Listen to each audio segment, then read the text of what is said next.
We are so early in just Bitcoin alone. It's insanity. A lot of people think that the ship has sailed on it, and that, if I'm 18 or 19, or or maybe people who have got a bit more of a risk on appetite, and they're like, in their working careers, and they go, oh well, if it doesn't pan out, I can kind of come back to it again later. I want to take on some risk. I want to just hold assets that are a bit more risk on. Bitcoin is tiny compared to global assets. Look at it compared to real estate. $380 trillion is what global real estate is worth. Global debt markets, the bonds that you just mentioned, which I think are worthless, is $307 trillion. Stock markets around the world is worth $110 trillion, right? Gold itself is still 10 times larger than BTC today. So if you think that the ship has sailed on BTC at 150K Aussie, I'm here to tell you, you have seen nothing. And I think that's the urgency here. It's that, look, if you've got a bit of money in property as I don't want to see it for 2 to 4 years, I'd strongly encourage you to think about the idea of putting money into this asset, because there is so much money in other assets that there's going to be a big sort of boom that's going to happen. Repricing, yes. Repricing, where the institutional investors are like, the big hedge fund managers, the big, in Australia, superannuation funds, where they're like, you know what? We got 100% of our money in traditional sort of investments for people. And sure, there's a little bit of risk averse, but how about we just put 1%, just 1% of the investment funds that we have into just Bitcoin. Forget about the crap coins. Just Bitcoin. The trillions of dollars that would then pour into Bitcoin would be nuts. And a lot of people, they laughed at me historically. They were like, Bitcoin's never going to $1 million. And I'm like, it's not a question of if, it's about when. Yes. Now, that could be in a year, that could be in 5 years, 10 years, but it's about when. And that's what's really encouraging about this, because Bitcoin going to that amount of money, we're talking about 10x, 100x of your money, depending on how early you go in. Yeah. And so I'm very, again, I've been doing this since 2017, guys, not as long as yourself. We came in around the same time. I was 2016, right. what I mean? So right. within a year of each other. So yeah. Who cares? In a bit, I'm going to go through a good story and a bad story of my own experience with Bitcoin, which I think will give you guys a bit more perspective and context with regards to cryptocurrencies, the good, the bad, and the ugly. Did you have anything else in this slideshow you wanted to go through? I want to just go to the next one Sure. real quick, and the following one, sorry. Yep.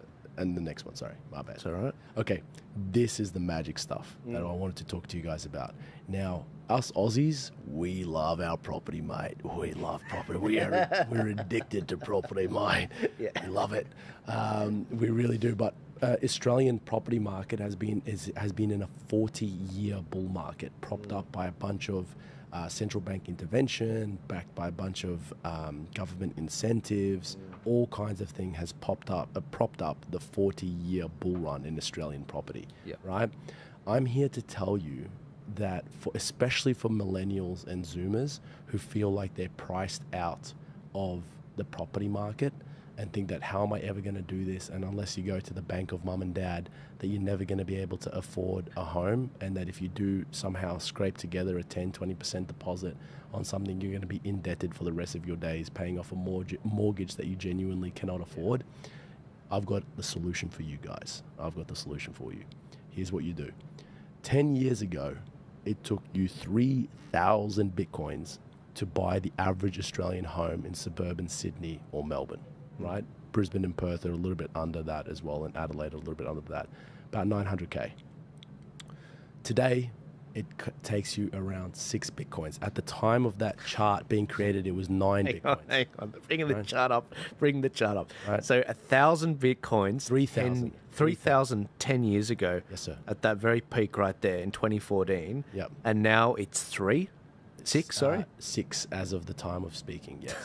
That's insane. All right, that's insane. There's this, insane. But, at the behest of probably sounding like one of those infomercial guys. But wait, there's more. Right, here we go, boys. Shoot. I believe within a 4 to 8 year window, 1 Bitcoin will be worth as much as the average Australian home. Wow. And that's saying something. That's my call, right? That's saying and something. you guys can screenshot this, you can clip this, you can, I'm going to paste this on my forehead. This is how bullish I am, right? I'm telling you guys, this is the easiest way to be able to afford overvalued Australian property, in my humble opinion. Yeah. You go out and you stack BTC aggressively. Yeah. Aggressively. Like you go out, everything that you've got that you can afford to save as a millennial, as a Zoomer, just chuck that in there.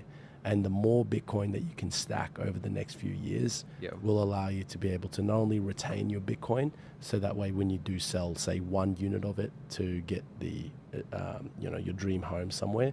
I mean, if you're looking at Point Piper, you're going to need to save up about 30 Bitcoins, in my opinion. But still, my point that I'm trying to make is that if you're just, looking at the suburban family home for like 3 or 4 bedrooms, couple of bathrooms, nice big yard for the dogs or whatever, that is going to set you back about 900K to $1 million Aussie. That's where we're heading to as BTC AUD continues to climb. Will there be corrections along the way? Absolutely. Right? I'm not here to tell you it's going to go up in one straight line. That's not how it works. No financial asset on the planet works that way. However, if you can give me 4 to 8 years, I can help you flip your 1 Bitcoin into 1 house. That's what I'm offering you today. Yeah, no, guys, and I don't think that's I don't think that's an overstatement. I genuinely don't. And my audience, they know me as a very sort of like, I'm honest with them when it comes to elections, when it comes to this and that. Do I think the under 16 bill is going to pass? Most likely. My audience knows what that is, the ban on social media for under 16s. It'll probably pass the way the numbers are. That's just the reality of it. It's not good news. It doesn't make me feel good to say that, but that's the reality. But this Bitcoin call, I'm like, no, 100%. Yeah.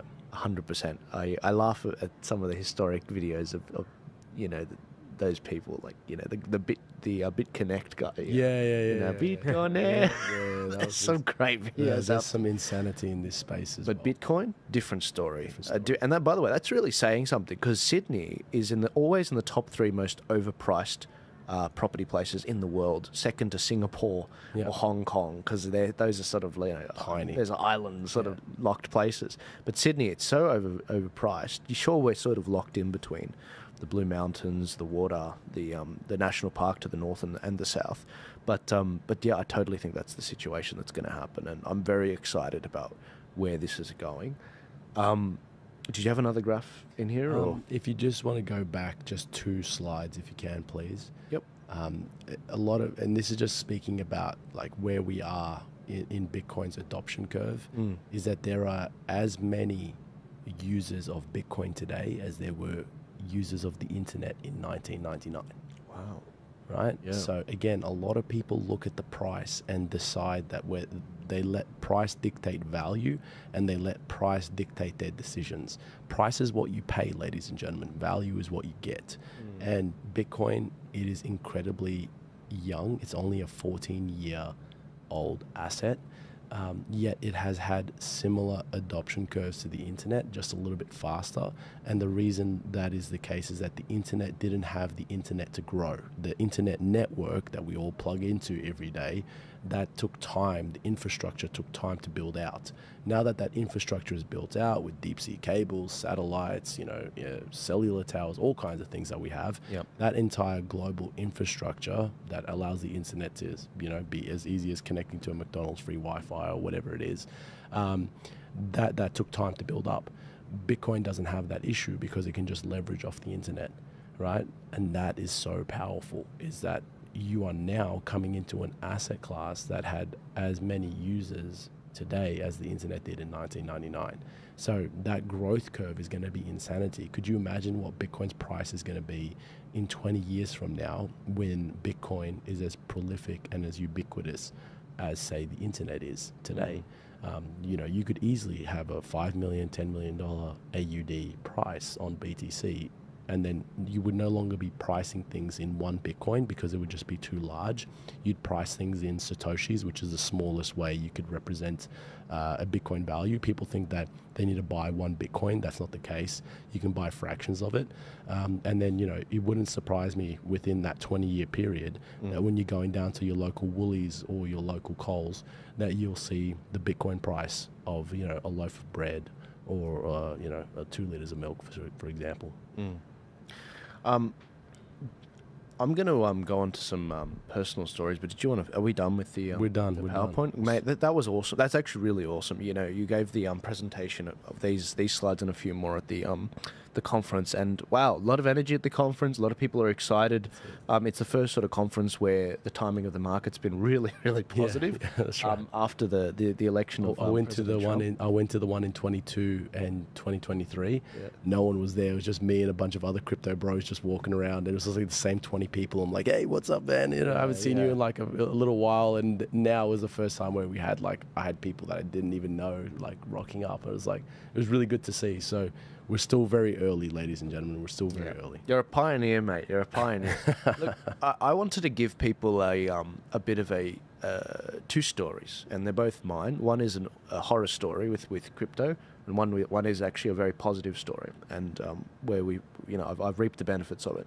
The first one is, look, I first started to get into crypto after that big pump in 2017 with Bitcoin, and a lot of hype, a lot of people getting around it. I was in my second year of uni, and I was like, all right, I'm working construction, I'm paying my taxes, I'm doing my usual thing by the book, and when it comes to the portfolio, I hope you enjoyed that particular clip from my conversation with the crypto guys at Stormrake. Again, I'm a big fan of crypto. I think that was a really interesting conversation we had in giving you the good, the bad, and the ugly with regards to the industry. But these guys can help hold your hand in the particular industry and show you some tactics, help you understand when to go, when to not go, and understand the fundamentals of the particular industry as well. If you want to open an account with them, click the link in my description, click the link in my bio, and you can get started today with no matter how much or how little you want to go in with. I'll see you guys later.